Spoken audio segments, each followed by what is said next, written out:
A-Rod has made life miserable for every pitcher he's had to face. It was Jack McDowell on the mound. A-Rod, ding-dong, the pitch is dead, and he's a 40-40 man. His 40th home run of the season to go with his 40-plus steals. That is some heady company. He joins Canseco and Bonds. M's are up 1-0. Rico Rossi to deep left. Jeffries at the wall. Oh, great catch. And a little face plant. Elbow as well. Now in the 6th, Russ Davis to play. In a 3-3 game. Look at Jimmy Edmonds.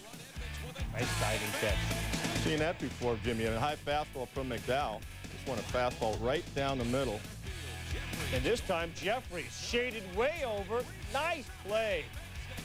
Bottom 6. Angels are up a run 4-3 on a Matt Wahlbeck RBI single. Troy Glaus, bat's broken. Doesn't matter. Drops to left. Monahan's throw to the plate. Marzano's your catcher. Hang on. Good. Take a look at the throw again. And Marzano had a chance. Is he looking at the runner? Well, what happened? That's exactly what he was doing. He was looking at the runner before he caught the ball. The Rangers are 44-19 this season when either Helling or Seeley starts. 39-51 when they don't. To the ballpark we go. There's Seeley. Top 3, Mike McFarland up. McFarland lines it.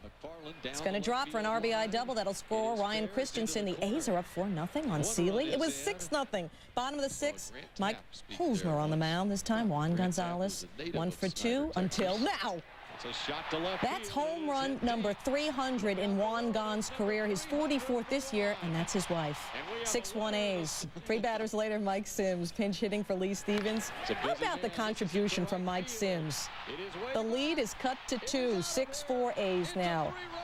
Top 8, Matt Stairs facing Danny Patterson. In the field Stairs. To him, these are the playoffs. An RBI double in the gap, scoring Jason Giambi, and the A's go on to win. Before this game, Matt Stairs said about the A's battling Texas and Anaheim down the stretch, this is our playoffs, and our playoffs mean we have to kick their butts. Of course, Mark McGwire, he's very popular. Mac hoping for number 65, focused as usual. Brian Jordan goes where McGwire wants to go, over the wall. Number 24 for Brian Jordan to put the Cards up 1-0. McGwire, the next batter to face Woodard. 1-0 pitch. McGwire has contact, but the ball hit him. That's the contact. Fans not thrilled because it was the first time Mac's been hit since the 14th of August. That's 17 home runs ago. We're tied at 3. McGwire goes down looking against Woodard, who is gaining confidence against Big Red. Next, McGwire to bat at the 5th. McGwire swings and misses, his 2nd strikeout of the game. His helmet, though, still in one piece. Top 6, McGwire up again. Al Reyes gets McGwire to strike out for the 148th time this season. Top 9, Bronzewell Patrick out to face McGwire. Patrick gets McGwire to foul off the first pitch. And then next pitch, McGwire ahead, and then, oh, wow, striking out for the first time was Big Mac. He's only human. Cardinals win those 7-4. So McGwire lead in the wild card. Hey, wonder what the cameras are looking at. Sosa facing Jason Beret. You know, Sammy hit number 56 off Jason, but this time missed 1 of 3 Ks on the day for Sosa, who leads the majors with 163 strikeouts. Runners on the corners for John Nunnally, and it's just a little crush off Dave Stevens. A 3-run home run. Nunnally's 2nd of the game, 7th of the year. And rough day for Cubs skipper Jim Riggleman. Bottom 6, Tyler Houston. Goes deep. How deep? Check it out. Nunnally. Good speed. Good catch against the ivy. Bottom 9, Sosa's last chance for number 64. And that, folks, is original. Woo! Danny Graves getting Sosa to end the game with a 5-4-3 double play. So Sosa 0 for 4 on the day as well in a Reds victory. Sosa says he's not Superman, just a human being. Sosa is now 0 for 12 since hitting the grand slam on Wednesday. That gave again, the Marlins this time, top of the 9th. Mets leading 4-3. Bobby Valentine anxious because he's called Franco in to try to rebound from his 8th blown save of the season last night. Shea Stadium fans on edge too, when Dunwoody walks on 4 pitches. Next hitter, Mark Kotze hits the comebacker off Franco's glove. Watch Ray Ordonez, bare hand, got him. Watch it again. Ordonez laying out and making the throw to get Kotze. How important was that? Well, the next hitter, Derek Lee, walks on 4 pitches. Valentine getting a little tense, but does not call for anyone else to warm up in the bullpen. After Cliff Floyd pops out for the second out, Kevin Orie hit, bases loaded. Next hitter, rookie Mike Redmond, hitting .419 against lefties, but swings at the changeup on 3 and 2 in the dirt. Franco strikes him out, gets the save, mobbed by his teammates, atoning shakily for the loss on Thursday night. Mets win it 4-3. What would have happened if Redmond would have taken the pitch? Franco said, maybe I'd have needed the National Guard to get a ride home. The Mets bases loaded, bottom of the third. Giants already up 3-0 when Bill Miller hits his first career grand slam. Puts the Giants up 7-0. Now bottom of the fourth, bases loaded, and 4-year-old Zoe Dow will make the call on the next hitter. Nobody, just Kent. How cute is that, huh? Kent has got to oblige her, doesn't he? Yep. His second grand slam this year, 7th of his career, a 7-run third inning, a 6-run fourth.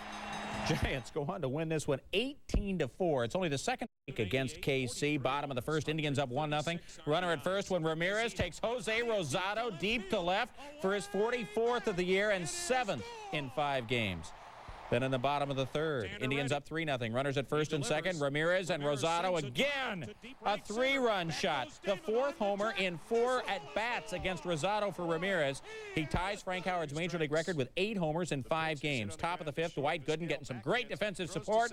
Omar to Enrique Wilson to turn the double play. Indians still up 6-0, 6-1 to the 7th when the roof falls in. Gooden has to leave the game with a stiff back. He went 6 1/3, 3 runs and 7 hits. Then Kenny Lofton leaves the game after straining a hammy run into first. Says he'll be okay. Top of the 8th, Royals have rallied to within 6-5. Johnny Damon takes Paul Ossenmacher down the left field line for a double to score a run, tying the game at 6.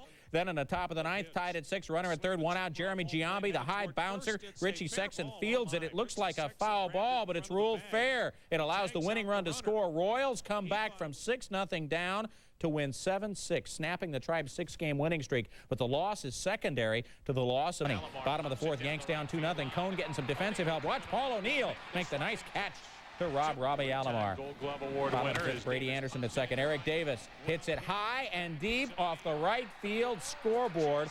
Anderson will score Eric's 84th RBI. 3-0 Orioles. Cone would give up 5 runs, 12 hits in 7 innings. He's still stuck on 19. Top of the 9th, after a 2-run homer by Tino Martinez, Chili Davis goes deep off Arthur Rhodes for his 3rd of the season. Yanks cut the lead to 5-3. 2 outs, Chuck Knobloch.